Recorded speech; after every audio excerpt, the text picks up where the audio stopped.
Assalamualaikum. Dr. Faiza here to discuss with you the MCQs of cardiovascular physiology. Before we move on towards the discussion of the MCQs, let me show you a quick breakup of what we have encountered in the previous years. The distribution of MCQs mostly from the circulation, as well, not much of a difference because circulation है ही ज़्यादा बड़ा topic as compare to the heart. और फिर उसके अंदर भी अगर हम मजीद देखें तो सबसे ज्यादा जो एमसीक्यूज आते हैं those are from the cardiac cycle, blood pressure regulation से related, cardiac output, venous return, इसकी regulation, action potential, heart sound, shock, effect of electrolytes, blood flow regulation and arrhythmias. सबसे ज्यादा पूछे जाने वाले topics from the cardiovascular physiology. जो previously we have collected the data, जो जो पास्ट पेपर्स में हमारे एमसीक्यूज मिले हैं, तो this is type of distribution we have found in the cardiovascular physiology. तो अभी हम डिस्कस करेंगे आज के सेशन के अंदर जो मोस्टली रिपीटेड क्वेश्चंस हैं from our past papers pool, जो एफसीपीएस पार्ट 1 के अंदर पूछे गए हैं, और साथ साथ हम उनकी की और एक्सप्लेनेशन भी डिस्कस करेंगे। Just give me a minute and I'll shift towards the MCQs.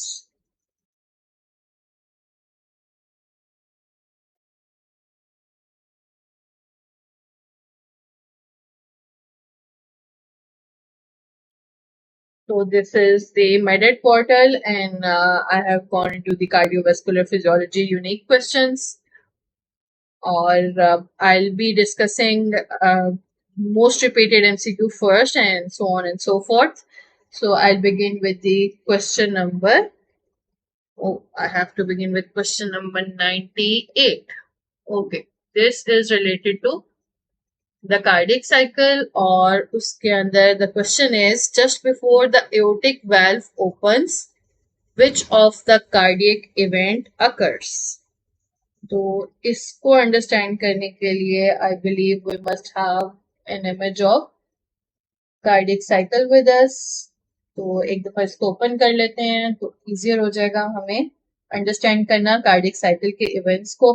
अगर आप थोड़ा सा रिकॉल करें तो कार्डियक साइकिल की फेजेस ब्रॉडली तो हम उन्हें सिस्टली और डायस्टली में डिवाइड करते हैं, but within that there are isovolumetric phases and then those phases जिसके अंदर वॉल्यूम चेंज होते हैं। तो आपको मैं क्विक सा ओवरव्यू दे देती हूँ कार्डियक साइकिल का, उसकी फेजेस का। रेस्ट डिटेल तो आप ऑफ कोर्स लेक्चर के अंदर हमारे देख सकते हैं।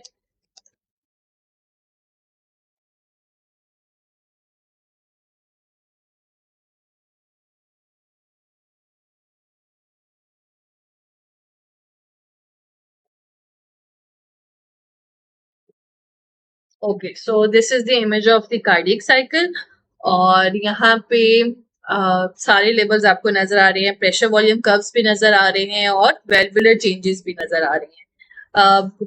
क्विकली आपको ब्रॉड ओवरव्यू दे दूं, फेजेस अगर देखें तो जो सिस्टोलिक फेज है उसके अंदर first phase is isovolumetric contraction phase followed by the ejection phase. Diastolic phase में भी अगेन शुरू होगा isovolumetric relaxation phase followed by the rapid inflow, diastasis and atrial systolic phase. तो ये 7 फेजेस हैं कार्डियक साइकिल की। हमारा जो एमसीक्यू है that is related to aortic valve opening, और एओर्टिक वाल्व ओपनिंग यहाँ पे लेबल है, आप देख सकते हैं एओर्टिक वाल्व यहाँ पे ओपन हुआ है, और क्वेश्चन है कि एओर्टिक वाल्व की ओपनिंग से जस्ट बिफोर कौन सा इवेंट हो रहा होता है। तो एओर्टिक वाल्व की ओपनिंग से बिल्कुल पहले अगर हम देखें तो ये आपको फेज नजर आ रही है आइसोवॉल्यूमेट्रिक कॉन्ट्रैक्शन फेज। आइसोवॉल्यूमेट्रिक कॉन्ट्रैक्शन फेज के कैरेक्टरिस्टिक्स देखें तो इसके अंदर वेंट्रिकल कॉन्ट्रैक्ट करता है और इसका प्रेशर राइज करता है from 0 millimetres of mercury till the 80 millimetres of mercury, और जैसे ही 80 मिलीमीटर्स ऑफ मर्करी तक प्रेशर पहुंचता है एओर्टिक वाल्व ओपन हो जाता है। वॉल्यूम इसके अंदर बिल्कुल चेंज नहीं होता, and during that we also find the first heart sound. और अगर हम ईसीजी पे देखें तो QRS complex up to an extent हमें यहाँ पे मिल रहा होता है। तो अब हम वापस जाते हैं अपने क्वेश्चन पे और देखते हैं, just before the aortic valve opens which of the following cardiac event occurs. तो एओर्टिक वाल्व की ओपनिंग से फौरन पहले आइसोवोल्यूमेट्रिक कॉन्ट्रैक्शन फेज थी and that was the beginning of the सिस्टल. So this is the correct answer over here.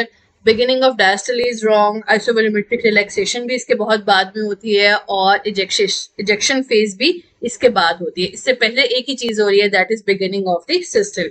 तो cardiac cycle को अगर एक दफा आप अच्छे से पढ़ लेते हैं, देख लेते हैं, अंडरस्टैंड कर लेते हैं, तो आपके बहुत सारे क्वेश्चन इससे रिलेटेड इजीली आंसर हो जाएंगे.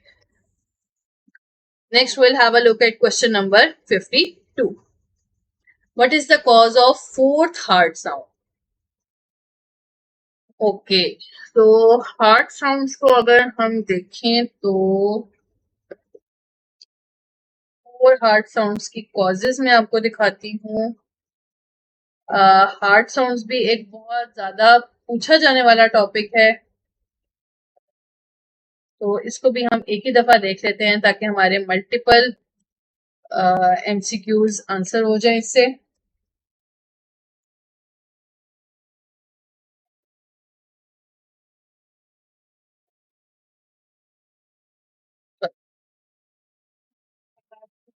Slide number 36.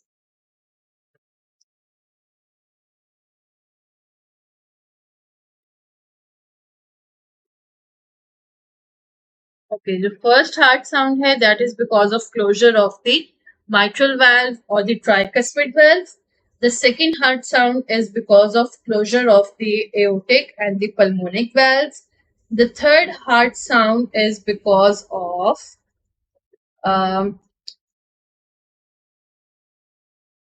rapid inflow of blood into the ventricles. And the fourth heart sound is because of ventricular filling that results from the atrial systole. जो फोर्थ हार्ट साउंड है this is always abnormal. Normal heart के अंदर atrial systole की वजह से sound create नहीं होनी चाहिए, जबकि एबनॉर्मल सिचुएशंस के अंदर एट्रियल सिस्टली से जब वेंट्रिकुलर फिलिंग होती है तो साउंड क्रिएट होती है, जिसको हम फोर्थ हार्ट साउंड कहते हैं. So let's get back to our question. अब हमारा क्वेश्चन यहाँ पे था cause of fourth heart sound. तो यहाँ पे अगर हम देखें तो atria depolarization is the correct answer. यहाँ पे एट्रियल डीपोलराइजेशन की वजह से एट्रियल सिस्टली होगी और फिर एट्रियल सिस्टली की वजह से वेंट्रिकुलर फिलिंग होगी और फोर्थ हार्ट साउंड प्रोड्यूस हो जाएगी. This is the reason of the fourth heart sound. बाकी ऑप्शंस जो आपको नजर आ रही हैं, ये ऑप्शंस नजर आ रही हैं आपको phases of the cardiac cycle की. तो अगर आप चाहें तो इसको रिलेट कर सकते हैं with the phases of cardiac cycle as well. इस पे भी बहुत क्वेश्चंस आते हैं कि हार्ट साउंड बता दी जाए और पूछा जाए कि किस फेज ऑफ कार्डियक साइकिल के अंदर ये इनकाउंटर होगी.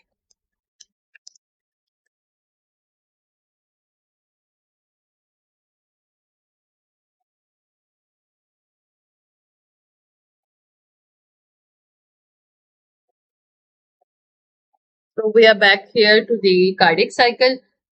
First heart sound isovolumetric contraction में, second heart sound isovolumetric relaxation में, third heart sound is between the rapid inflow and the diastasis phase, और fourth heart sound यहाँ पे mention नहीं है जो कि हमें मिलती है यहाँ पे atrial systole के अंदर यहाँ पे. तो ये भी बहुत ज्यादा पूछा जाने वाला एक क्वेश्चन है, phases को relate करना with the heart sounds. Next question that we are going to have a look is question number 153. This is at least asked 35 times before in the past papers related to a patient with hypertension and elevated intracranial pressure. Which of the following would result in a decrease? Wording काफी difficult सी है. Anyways, hypertension और elevated intracranial pressure जब होंगे तो this will result in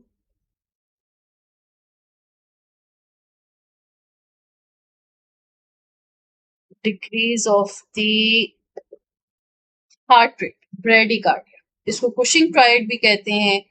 elevated intracranial pressure, hypertension, and low pulse rate. Next, we'll have a look at question number 13. A severe road traffic collision resulting in significant hemorrhage. A patient presents with hypotension, blood pressure is 85/40. Which physiological mechanism will be initiated in response to this condition? Now, this is a question related to the blood pressure regulation mechanism.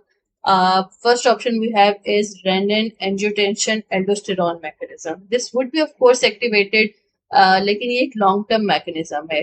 बाकी option C भी release of rennin है, ये भी it is going to take minutes to hours to get activated.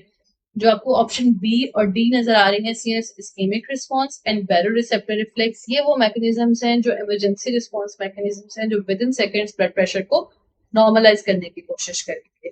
अब इन दोनों में से अगर हमने चूज करना हो तो बैरोरिसेप्टर मैकेनिज्म आप तब चूज करेंगे जब day to day variation of the blood pressure का सिनेरियो हो. फॉर एग्जांपल, बहुत देर से आप लेटे हुए हैं और एकदम उठ के खड़े हुए हैं, तो पोस्चरल चेंज के साथ जो ब्लड प्रेशर चेंज होगा उसको नॉर्मलाइज करने में बैरोरिसेप्टर रिफ्लेक्स का रोल होगा. अब यहाँ पे आपको सिनेरियो दिया गया है एक इमरजेंसी सिचुएशन है जिसमें बहुत हेमरेज हो चुका है और ब्लड प्रेशर बहुत रिड्यूस हो चुका है, 85/40. Mean arterial blood pressure would be less than 60 over here. तो यहाँ पे जो इमरजेंसी रिस्पांस मैकेनिज्म एक्टिवेट होगा that would be CNS ischaemic response. Next हम देखते हैं क्वेश्चन नंबर 1 को. Reduction in the lymphatic drainage can be caused by an increase in. अच्छा, this is related to the concept of Starling forces. इसको भी हम एक दफा देख लेते हैं क्योंकि ये भी एक conceptual aspect है जिस पे बहुत questions आते हैं. 4 तरह की Starling forces होती हैं. 2 वो हैं जो कैपिलरी के अंदर फ्लूइड को पुश करती हैं और 2 जो है वो कैपिलरी के आउटसाइड को पुश करती हैं. तो ये बाहर एक्स्ट्रा सेलुलर फ्लूइड है.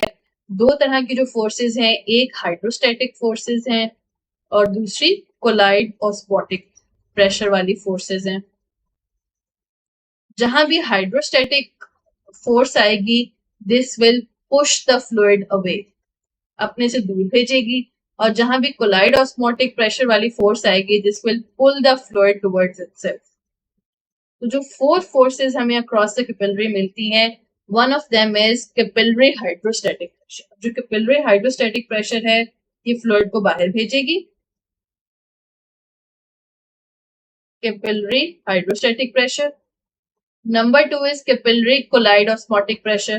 जो capillary collide osmotic pressure है वो फ्लूइड को अपने अंदर बुलाएगी. फिर आ जाते हैं एक्स्ट्रासेलुलर फ्लूइड की जो है या इंटरस्टिशियल फ्लूइड की फोर्सेस. इंटरस्टिशियल फ्लूइड में भी एक हाइड्रोस्टैटिक प्रेशर फोर्स होगी, वो फ्लूइड को अपने से अवे भेजेगी और जो उसकी कोलाइड ऑस्मोटिक प्रेशर फोर्स होगी वो फ्लूइड को अपने पास बुलाएगी. अब जो फोर्सेस फ्लूइड को बाहर पुश करेंगी इनटू द एक्स्ट्रासेलुलर फ्लूइड या इंटरस्टिशियम के अंदर, those will result in plasma leakage. और जब प्लाज्मा लीक करेगा into the extracellular fluid, lymphatic drainage भी इंक्रीज करती है. और जो फोर्सेस फ्लूइड को कैपिलरी के अंदर भेजेंगी वो एक्स्ट्रासेलुलर फ्लूइड में फ्लूइड को कम करेंगी और लिम्फेटिक ड्रेनेज को कम करेंगी. अब हमारा जो क्वेश्चन है वो रिडक्शन इन लिम्फेटिक ड्रेनेज है. तो अब इसका मतलब है कोई ऐसी फोर्स यहाँ पे ज्यादा हो गई है जो फ्लूइड को कैपिलरी के अंदर भेज रही थी. इन चारों फोर्सेस में अगर आप देखें तो कौन सा ऐसी फोर्स है जो फ्लूइड को कैपिलरी के अंदर भेज रही है, that is plasma oncotic pressure. अगर ये इंक्रीज हो जाएगा तो fluid will retain inside the capillary और लिम्फेटिक ड्रेनेज रिड्यूस हो जाएगी.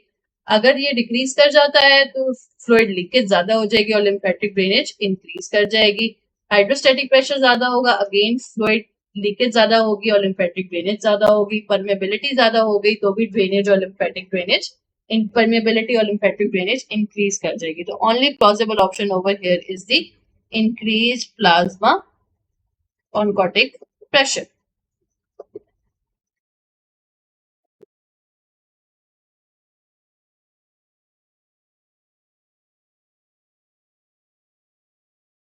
On the other hand, ई में जहां पे जो मार्क आपको नजर आ रहा है that is increased hydrostatic pressure. Okay, let me park it for a while or I'll reconsider the key क्योंकि increased hydrostatic pressure lymphatic capillary की occlusion के through ultimately lymphatic drainage को reduce तो कर सकता है but in any case अगर plasma oncotic pressure increase करेगा तो लिम्फेटिक ड्रेनेज डिक्रीज कर जाएगी. ये तो करेक्ट ऑप्शन है ही है. If option C is correct or not I have to look into it और इसका बल्कि I note it down and I get back to you with this question number 1.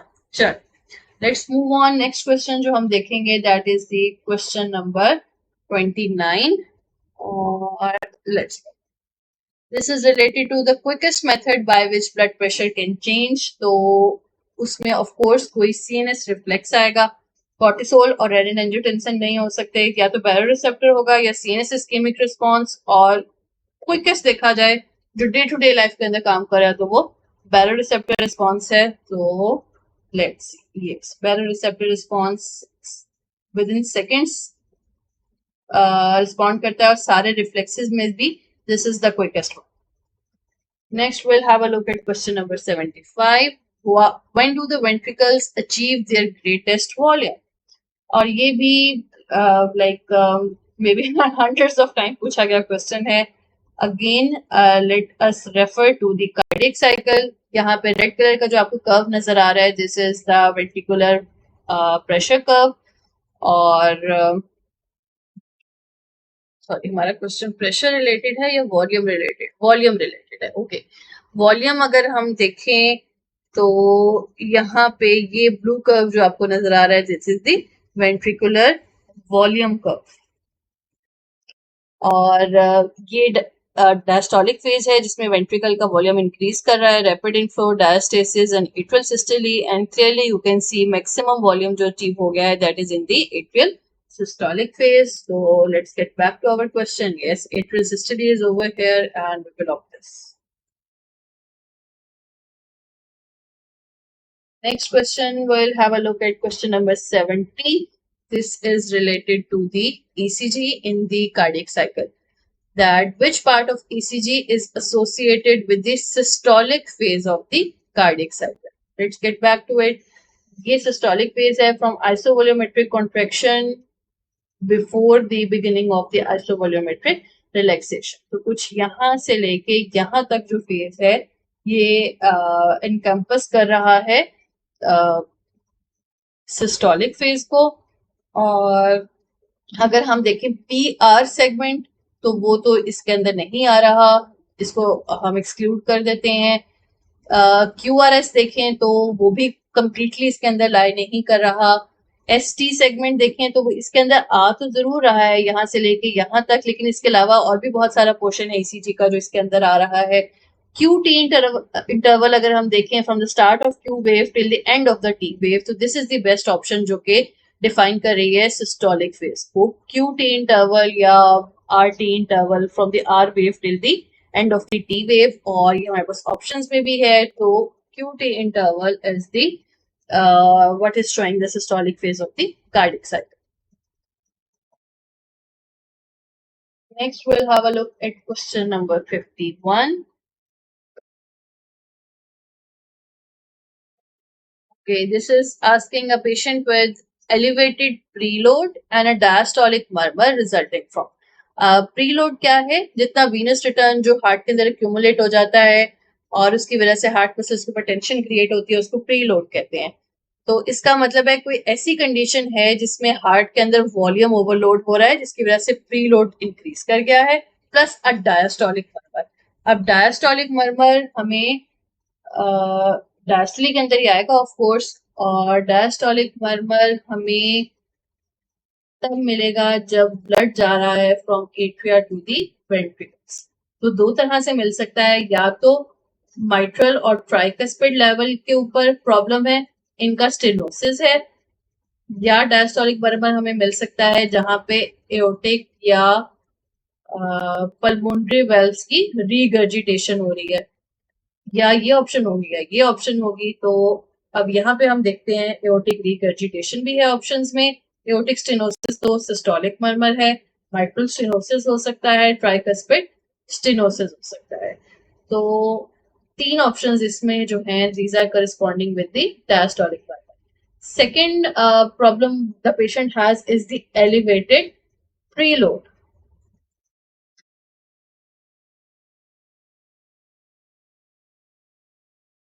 अच्छा जी,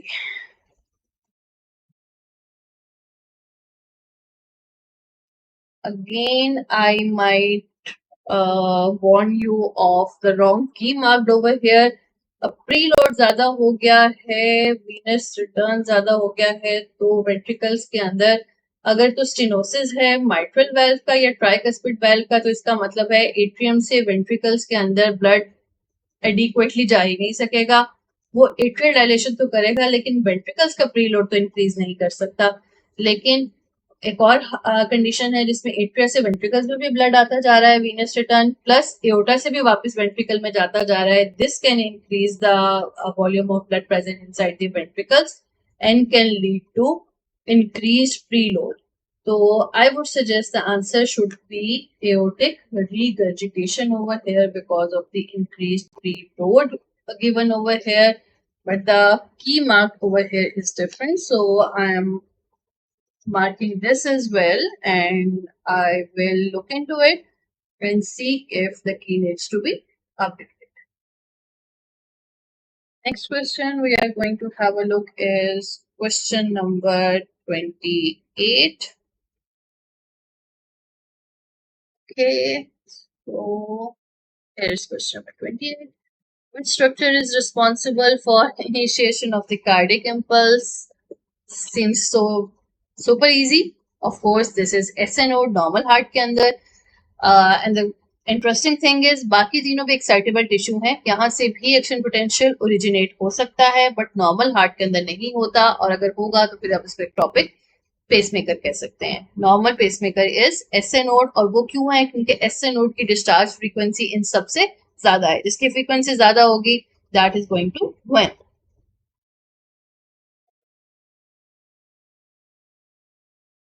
Okay, next we'll have a look at question number 35. This is again related to ECG inside the cardiac cycle. During which segment of ECG does ventricular filling occurs? तो ventricular filling होती है diastolic phase में, और diastolic phase में भी particularly after the isovolumetric relaxation it will start और atrial systole के end तक चलेगी। तो ये सारा जो पीरियड है इसके अंदर होगी वेंट्रिकुलर फिलिंग, और उसमें भी सबसे ज्यादा रैपिड इनफ्लो और डायस्टेसिस फेज के अंदर 80% फिलिंग हो जाएगी। So after the end of T wave till the end of the P wave, ये first 2 phases of ventricular filling चलेंगे। तो TP interval can be a good option. QT interval तो ventricular contraction है जिसमें ventricular systole होगी, ये तो बिल्कुल correspond नहीं करता। ST segment भी ventricular systole के अंदर लाया करता है, QRS भी ventricular systole से correspond करता है। Only plausible option we have जो diastole से correspond कर रही है वो TP segment।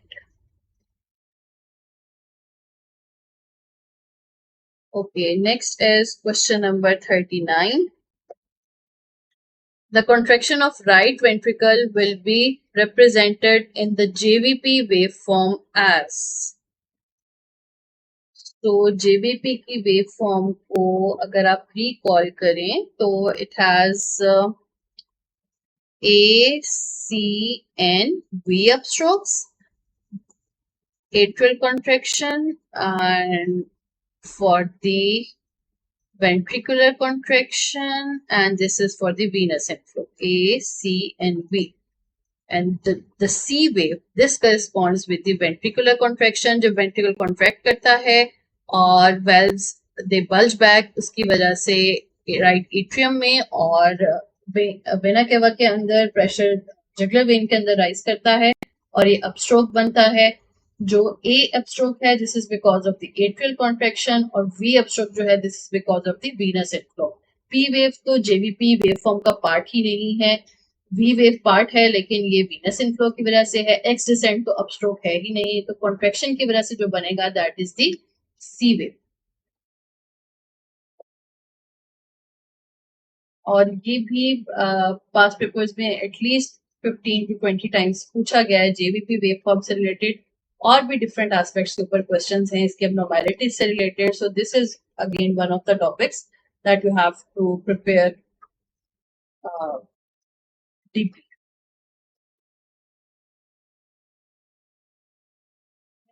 Let's have a look at question number 42. What factors affect preload? Okay. Stroke volume and diastolic systolic volume, EDSV. I think this is a typographical error. Venous return and blood pressure. तो simply जितना ज्यादा venous return होगा उसी को हम preload कहते हैं. इस वीनस रिटर्न की वजह से वेंट्रिकुलर मसल्स के ऊपर जो टेंशन क्रिएट होती है that is called as preload. तो venous return is what is corresponding with the preload directly. Next, have a look at question number 150. During which phase of cardiac cycle is the opening of the semilunar valves observed? Again, let's get to the cardiac cycle. Opening of the semilunar valves means opening of the aortic valve. ये aortic valve open हुआ है at the end of isovolumetric contraction phase. तो अगर हम अपने options को देखें तो आइसोवोल्यूमेट्रिक कॉन्ट्रैक्शन फेज के एंड पे या फिर रैपिड इजेक्शन फेज के स्टार्ट में, इन दोनों ऑप्शंस में से हमने चूज करना है. बाकी तीनों ऑप्शंस तो रिलेटेड नहीं है with the opening of the aortic valve और द पल्मोनिक वाल्व. तो अब कौन सा चूज करना है? आइसोवोल्यूमेट्रिक कॉन्ट्रैक्शन फेज के एंड पे हो रहा होता है, और ड्यूरिंग क्योंकि पूछा गया है कि किस फेज के दौरान सेमिलुनर वाल्व्स ओपन होते हैं, तो हम यहाँ पे सेफली कह सकते हैं रैपिड इजेक्शन फेज के अंदर होता है. This is marked by the opening of the aortic valve, in fact.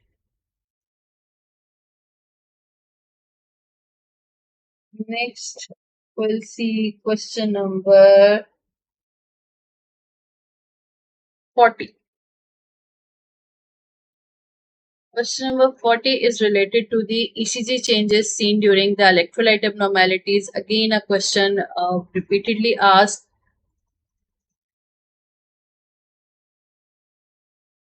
T wave का क्लू है.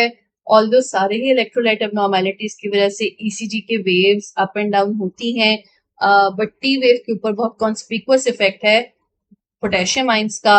हाइपरकेलीमिया के अंदर बहुत टॉल पीक्ड टी वेव्स हो जाती हैं, और हाइपोकेलीमिया के अंदर flattening of T waves, and extreme hypokalemia के अंदर इन्वर्जन ऑफ टी वेव्स भी हो जाता है. तो both hyper and hypokalemia can be the correct answer.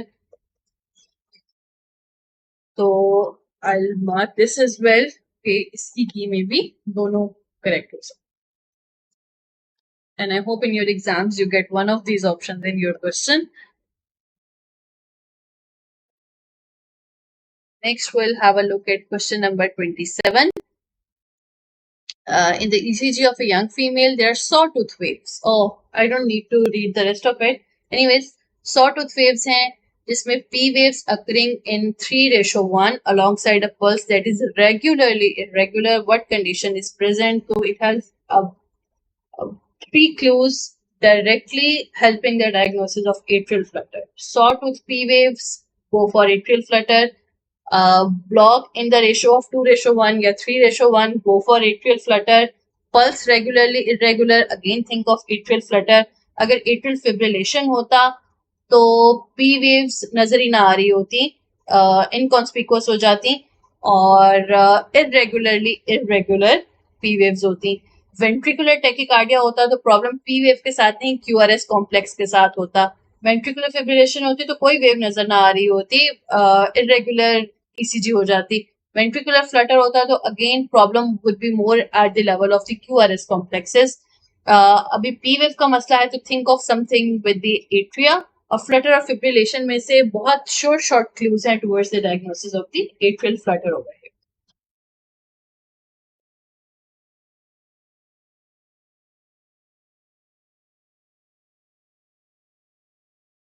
Okay. Question number 96. Okay, over here. Athletes commonly exhibit which of the following physiological changes?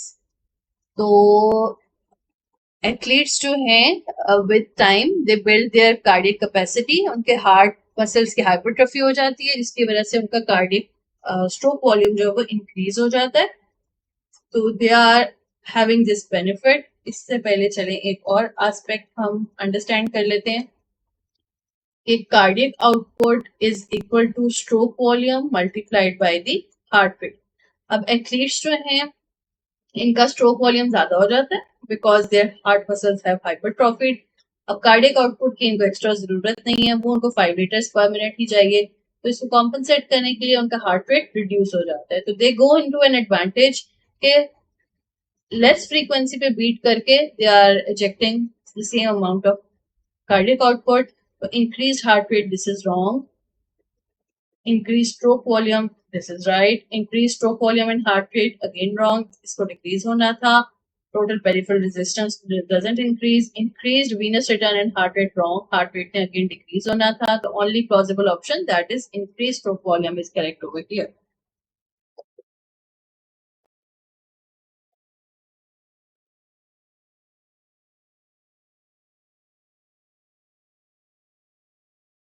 Question number 5. Female patient presents with fever, blood pressure is 80/60, gram-negative bacilli were detected, patient is now in shock. What is the underlying mechanism of shock related to urinary tract infection? 4 option है आपके सामने. अभी बहुत clear cut scenario है. Urinary tract infection है तो this is related to septic shock. अगर कोई एलर्जिक इंसिडेंस होता तो एनाफाइलेक्टिक शॉक का हम सोचते. और अगर कोई ब्लड लॉस का, हेमरेज का, डिहाइड्रेशन का सिनेरियो होता तो हाइपोटेंसिव शॉक का सोचते. Something related to CNS injury और स्पाइनल कॉर्ड इंजरी तो न्यूरोजेनिक शॉक का सोचते. तो यहाँ पे clear cut this is an indication towards the development of septic shock. Next is question number 20. This is related to the blood flow regulation, but primarily regulates coronary blood flow. Before looking into the option, blood flow की regulation के लिए दो तीन चीजें हैं जो count करती हैं. एक्सटर्नल रेगुलेशन है और इंटरनल रेगुलेशन है. एक्सटर्नल रेगुलेशन के अंदर नर्वस रेगुलेशन आ जाती है और इंटरनल रेगुलेशन अगर देखी जाए ऑर्गन लेवल के ऊपर तो उसमें मेटाबॉलिक रेगुलेशन आ जाती है. हर ऑर्गन सिस्टम पे वेरी करता है कि किसकी डोमिनेंस है. हार्ट में अगर देखा जाए तो एक्सटर्नल नर्वस रेगुलेशन जो है इसकी इंपॉर्टेंस कम है सिंपैथेटिक और पैरासिम्पैथेटिक की. लोकल मेटाबॉलिक रेगुलेशन की इंपॉर्टेंस आता है. जितना ज्यादा हार्ट को लोकल काम करने की जरूरत है उतनी ज्यादा उसको ब्लड फ्लो इंक्रीज हो जाएगा. तो local metabolites are majorly going to decide कि कोरोनरी ब्लड फ्लो कितना होगा और कितना नहीं होगा. जो ऑप्शन नंबर डेल्टा और ईटा आपको नजर आ रही हैं, पोटेशियम एंड हाइड्रोजन आयंस, ये भी मेटाबॉलिक फ्लो के एग्जांपल्स ही हैं. पोटेशियम और हाइड्रोजन आयंस भी डिसाइड करते हैं. लेकिन हार्ट के अंदर अगर मेजर मेटाबोलाइट देखा जाए तो वो एडिनोसिन है. स्केलेटल मसल्स में देखा जाए तो वहां पे लैक्टिक एसिड है. तो वो भी ऑर्गन टू ऑर्गन वेरी करेगा. तो local metabolites and oxygen demand is a safer option कि लोकल मेटाबॉलिक कंट्रोल यहाँ पे डोमिनेट करता है as compare to the nervous control.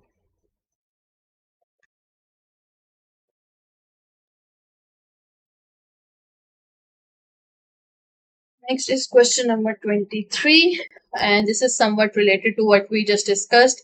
Rapid heartbeat, abnormal swelling, low blood pressure following laparotomy. अब कौन सी type का शॉक है? पहले हमने सेप्टिक शॉक देखा था और मैंने कहा था अगर लो ब्लड वॉल्यूम होता, हेमरेज, डिहाइड्रेशन होता तो हम हाइपोवोलेमिक शॉक देखते. तो यहाँ पे दिस इज फॉलोइंग लेप्रोटमी. तो this is most likely hypovolaemic shock. अगर कोई और क्लू होता हमारे पास किसी एलर्जी का, इन्फेक्शन का, कोई नर्वस इंजरी का, तो हम किसी और टाइप ऑफ शॉक को सोचते हैं. बट यहाँ पे most likely this is because of the fluid loss.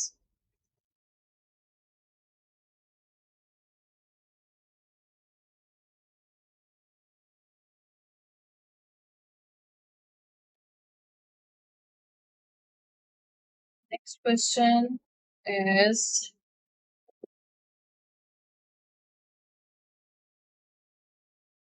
question number 73. Which of the following cardiac structure exhibits the highest degree of prepotential? अब first we have to know कि prepotential क्या होता है. और फिर हम इसको आंसर करते हैं।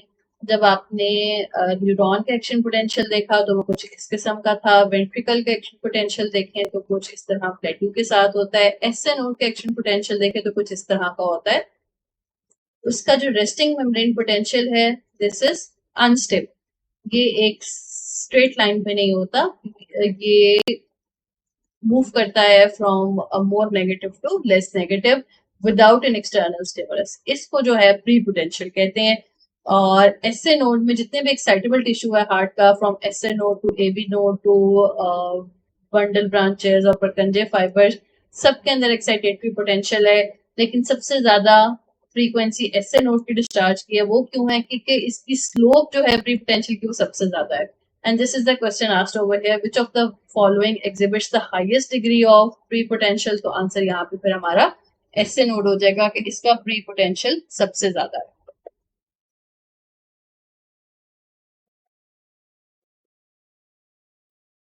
Okay.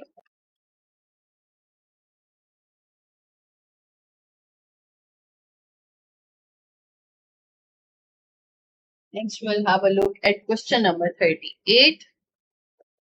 Let's see ये क्या कहता है. So this is about heart disease experiences downward displacement of an atrioventricular valve. Which anatomical structure is compromised? यहाँ पे अगर ऑप्शंस में आप देखें तो जो एट्रियोवेंट्रिकुलर वेल्व्स की स्ट्रक्चर इंटेग्रिटी के लिए पिपिलरी मसल्स और कॉर्डा टेंडनी रिक्वायर्ड होते हैं, और यहाँ पे उसमें से कॉर्डा टेंडनी है। बाकी जो चीजें हैं वो डायरेक्टली वेल्व की डिस्प्लेसमेंट को रोकने के लिए नहीं है। तो let's not go into the details of that. तो यहाँ पे करेक्ट आंसर जो है वो chorda tendineae.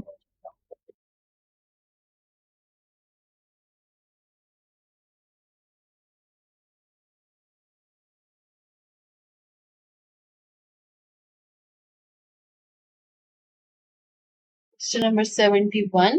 This is related to the microvasculature. Which of the following statement about the preferential thoroughfare channels is accurate? Preferential thoroughfare channels हैं क्या? Maybe I can show you them.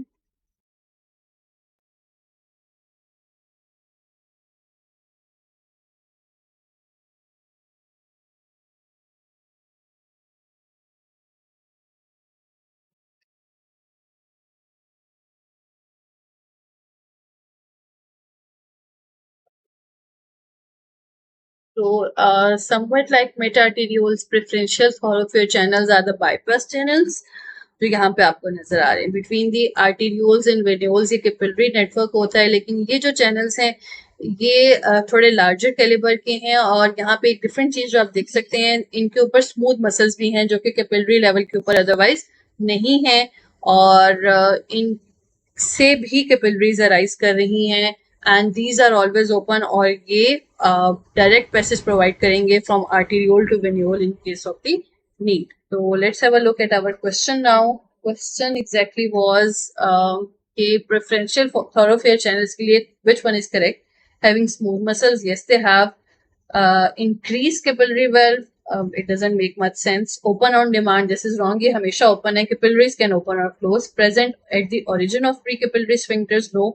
इनसे जब capillaries arise करती हैं तो capillaries के origin के ऊपर स्फिंक्टर्स होते हैं। प्रेफरेंशियल थॉरोफेयर चैनल्स के ऊपर कोई स्फिंक्टर्स नहीं है।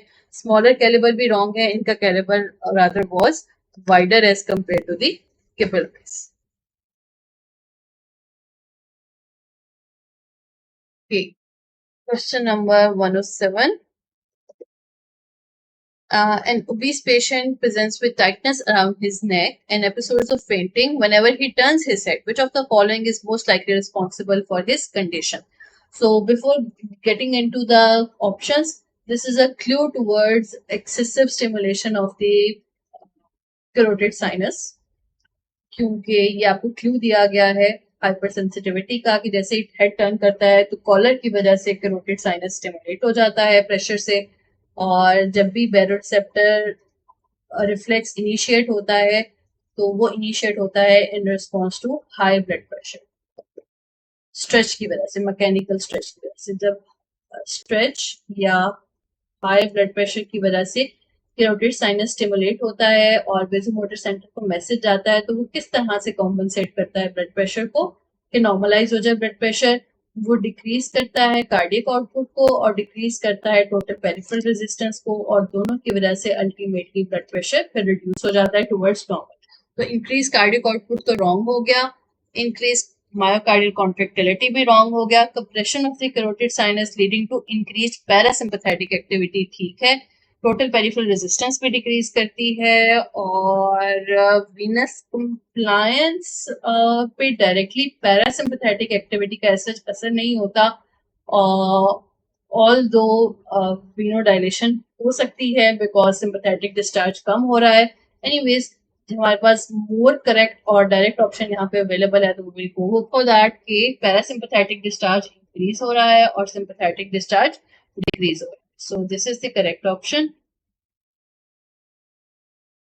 अब आ जाते हैं क्वेश्चन नंबर 207 के ऊपर। This is related to the conductive pathway of the heart. Question is slowest conduction velocity पूरे कंडक्टिव सिस्टम के अंदर कहाँ पर है? तो ऑप्शंस आपके सामने हैं। स्लोएस्ट जो है जी एट्रियोवेंट्रिकुलर नोड पे ऊपर है, और इसमें स्लो वेलोसिटी होने की वजह से एट्रिया पहले कॉन्ट्रैक्ट करते हैं and after a while ventricles contract करते हैं, और दरमियान में जो गैप आता है उसको ईसीजी पे हम in the form of PR segment देखते हैं, और होता ये एवी नोड की वजह से है। यहाँ पे स्लोएस्ट कंडक्शन वेलोसिटी है, हाईएस्ट पूछी जाए तो वो परकंजे फाइबर्स के लेवल पे है। वो इसलिए इंपॉर्टेंट है कि जैसे ही परकंजे फाइबर्स को मैसेज जाए, सारे के सारे वेंट्रिकुलर मसल्स को एकदम से मैसेज स्प्रेड हो जाए रादर देन एक एक करके स्प्रेड हो रहा।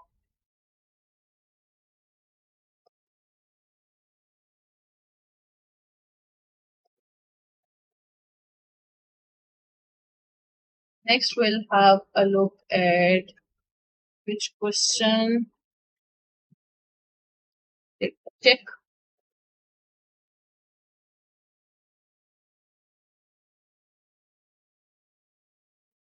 Number 272.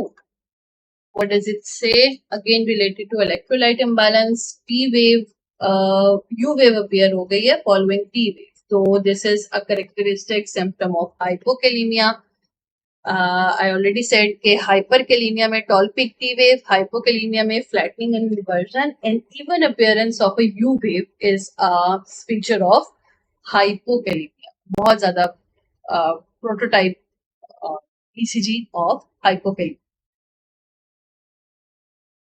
Question number 18. It's a matter of factual knowledge, but let's have a quick review of it. Low blood pressure है और एक एंजाइम रिलीज हो रहा है, उसको एलिवेट करने के लिए। वो एंजाइम ऑफ कोर्स रेनिन है, और वो आ कहाँ से रहा है? वो किडनी से आ रहा है। किडनी में कहाँ से आ रहा है? जक्स्टाग्लोमेरुलर सेल से आ रहा है। फिर चलते हैं क्वेश्चन नंबर 31 पे।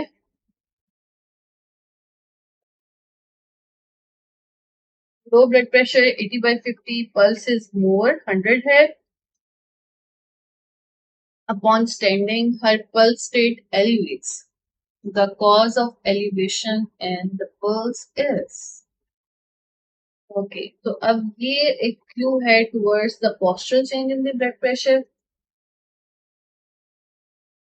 होता क्या है जब हम posture change करते हैं from supine or sitting position और lying on position to standing up position, तो ग्रेविटी का इम्पैक्ट ऐड हो जाता है। ग्रेविटी क्या करती है? वो वीनस रिटर्न को डिक्रीज करती है, और जब वीनस रिटर्न डिक्रीज होता है तो प्रीलोड डिक्रीज होता है। प्रीलोड डिक्रीज होता है, कार्डिक आउटपुट डिक्रीज होता है, और मोमेंटरीली ब्लड प्रेशर डिक्रीज होता है। ये सेंस होता है बाय द बायोरिसेप्टर रिफ्लेक्स। और बायोरिसेप्टर्स क्या करते हैं? सिंपैथेटिक डिस्चार्ज को इंक्रीज करते हैं, और सिंपैथेटिक डिस्चार्ज कार्डिक आउटपुट को और टोटल पेरिफेरल रेजिस्टेंस को इंक्रीज करता है, जिसकी वजह से आर्टीरियल ब्लड प्रेशर इंक्रीज हो जाता है।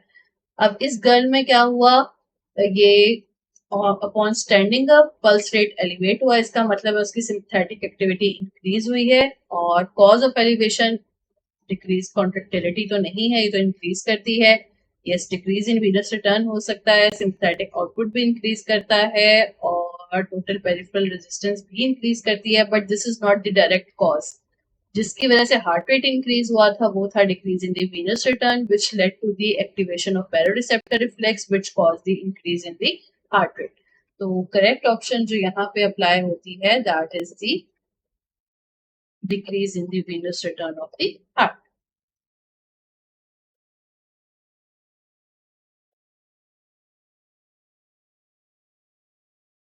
Question number 58. This is something we discussed before. कुछ उससे related है। हाइपरटेंशन और ब्रेडिकार्डिया है। तो तीसरी कौन सी कंडीशन है जो कोलाई कर सकती है? वो फिर रेस्ड इंट्राक्रैनियल प्रेशर होगा जिसकी वजह से सीनस इस्केमिक रिस्पॉन्स भी एक्टिवेट हो सकता है which can lead to hypertension। और ये कुशिंग ट्राइएट का भी एक करेक्टरिस्टिक सिम्टम है। ओके हम आ जाते हैं question number 149। This is related to arrhythmia. an ECG P wave to QRS complex ratio is 3:1। तो कौन सी टाइप का अरिथमिया होगा? आई नो कौन सा होगा। चले आपके क्विक ओवरव्यू के लिए let me show you a quick revision slide of arrhythmias के किस तरह की ECG चेंजेस होंगे इसमें।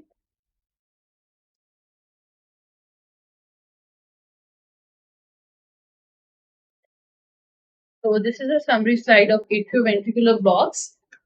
जब भी फर्स्ट डिग्री हार्ट ब्लॉक होगा तो PR interval will be more than 0.20 second but कोई स्किपिंग नहीं हो रही होगी। सेकेंड डिग्री हार्ट ब्लॉक के अंदर मोबिट्स टाइप 1 और टाइप 2। टाइप 1 में क्या होता है? Progressive prolongation of PR interval followed by a drop. भी कोई एक ऐसा पैटर्न नहीं है लेकिन बढ़ते बढ़ते ड्रॉप हो जाएगी। लेकिन मोबिट्स टाइप 2 के अंदर fix number of P waves for QRS complex 2:3, 2:1, 3:1। और थर्ड डिग्री के अंदर फिर वो स्टोक्स एडम सिंड्रोम और P waves completely dissociated from the QRS complex. जो हमारा एमसीक्यू है that is showing this type of scenario जिसमें फिक्स्ड ब्लॉक है 2:1 या 3:1 का। तो that is Mobitz type 2 block.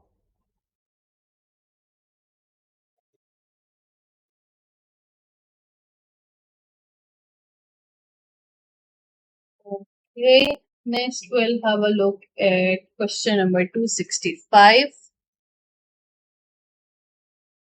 Somewhat we have started repeating the concepts जो हमने डिस्कस कर लिए हैं। Which electrical event precedes the QRS complex on an electrocardiogram? तो फिर से I think we have to go back to the cardiac cycle।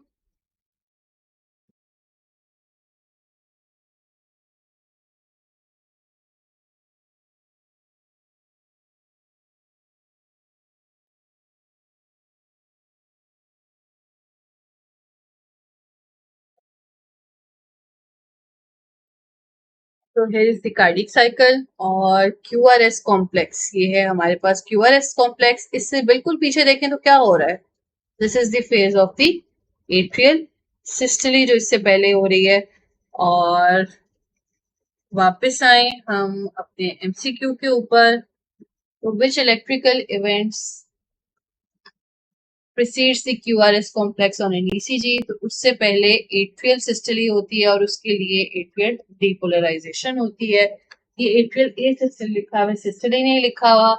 Plus electrical event पूछा गया है, मैकेनिकल इवेंट नहीं पूछा गया। Atrial systole is the mechanical event और इलेक्ट्रिकल इवेंट जो है वो पी वेव QRS या टी वेव भी हो सकती है या एक्शन पोटेंशियल कोई फेज होती है तो हम उसको कह सकते हैं कि वो इलेक्ट्रिकल इवेंट है।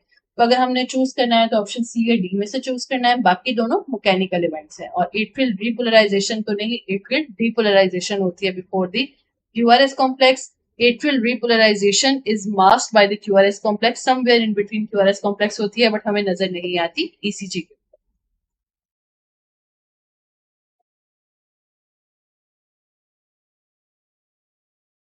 Question number 81. This is related to the effect of exercise on the cardiovascular physiology। Intense exercise में क्या चीज डिक्रीज करेगी? कार्डियक आउटपुट तो इंक्रीज करेगा। ओके पेन एक्सरसाइज कर रहे होते हैं, सिंपैथेटिक एक्टिविटी इंक्रीज करती है, कार्डियक आउटपुट और स्ट्रोक वॉल्यूम तो इंक्रीज कर जाते हैं। अब बात आती है टोटल पेरिफेरल रेजिस्टेंस और आर्टीरियल प्रेशर की। तो मोस्टली इट्स अ बैलेंस कि जो आर्टियल ब्लड प्रेशर है that is a matter of cardiac output and total peripheral resistance. Normal exercise moderate activity की अगर हम करें तो उसमें कार्डिक आउटपुट इंक्रीज करता है और टोटल पेरिफेरल रेजिस्टेंस डिक्रीज करती है और आर्टियल blood pressure that stage normal. लेकिन इंटेंस फिजिकल एक्टिविटी के अंदर कार्डिक आउटपुट इंक्रीज करता है और टोटल पेरिफेरल रेजिस्टेंस डिक्रीज करती है बहुत ज्यादा. So this is the correct option over here. Arterial blood pressure constant, total peripheral resistance decrease. तो intense physical activity में जो एक चीज डिक्रीज कर रही है वो टोटल पेरिफेरल रेजिस्टेंस है और पल्स प्रेशर इंक्रीज करता है.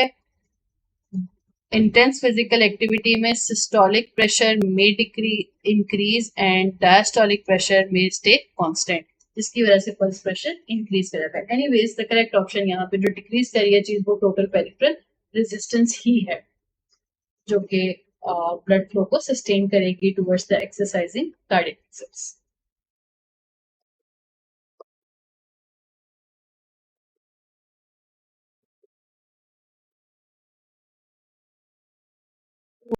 हम मूव करते हैं अपने लास्ट 2-3 एमसीक्यूज के ऊपर. I think I have taken much of your time. Question number 100 again related to exercise effect, which can experience no change in blood during flow during exercise. तो हमने शुरू में बात की थी ब्लड फ्लो रेगुलेशन की कि एक्सटर्नल ऑटोनॉमिक कंट्रोल भी होता है और लोकल मेटाबॉलिक कंट्रोल भी होते हैं और कुछ वाइटल ऑर्गन्स ऐसे हैं जो कि blood flow regulation local metabolic level के ऊपर करते हैं और एक्सटर्नल इन्फ्लुएंसेस से बचे रहते हैं, जिसमें खासतौर पे वाइटल ऑर्गन्स आते हैं. तब हमने कहा था हार्ट भी है. लेकिन एक्सरसाइज के अंदर कार्डियक आउटपुट इंक्रीज करता है, कार्डियक एक्टिविटी इंक्रीज करती है तो ब्लड फ्लो इंक्रीज करता है. तो ब्रेन इज दैट ऑर्गन जिसको एज सच ब्लड फ्लो कम या ज्यादा नहीं होगा. लिवर और टंग की तरफ ब्लड फ्लो कम हो जाएगा, हार्ट की तरफ ज्यादा हो जाएगा और ब्रेन के ऊपर इट विल स्टे जितना के रूटीन के अंदर रेस्टिंग स्टेट के अंदर.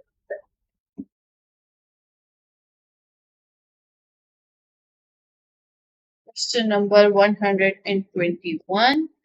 Which is a unique characteristic of cardiac muscles, derives 100% energy from proteins, बिल्कुल गलत. Has an action potential with plateau, absolutely right. Exhibits sustained action potential, I don't know what does this mean. Becomes easily fatigued, ये भी wrong है. Fatigue resistant होता है तो action potential with a plateau.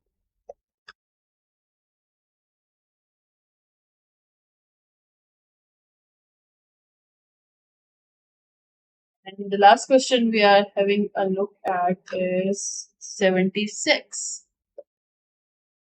A patient has an atrial rate of 85 beats per minute and ventricular rate of 35 beats per minute. तो अगर आप इनकी रेशो निकालें तो कोई आप 2:1, 3:1, 3:2 कुछ नहीं कह सकते. तो most likely the P waves are completely dissociated from QRS complexes. जब दिल किया P wave आ गई और जब दिल किया QRS complex आ गई, this is an indication of the complete heart problem. And with that, we are done with the discussion of most repeated MCQs of the cardiovascular physiology. And of course, there are much more. For that, I would request you to go through our lectures on the Medicos Academics course. And I would suggest you reading the BRS Physiology book. And I would say thank you very much to all of you for joining us and listening to us. These are our social media handles. You can download the Medit app and enroll to our MCQ as well as FCPS Part 1 preparation courses where you can have detailed FCPS physiology lectures on the physiology as well as anatomy, pathology and other subjects. And join us and keep supporting us. If you have any questions, you are most welcome to write in the comments and we will be answering inshallah. Thank you very much and Allah Hafiz.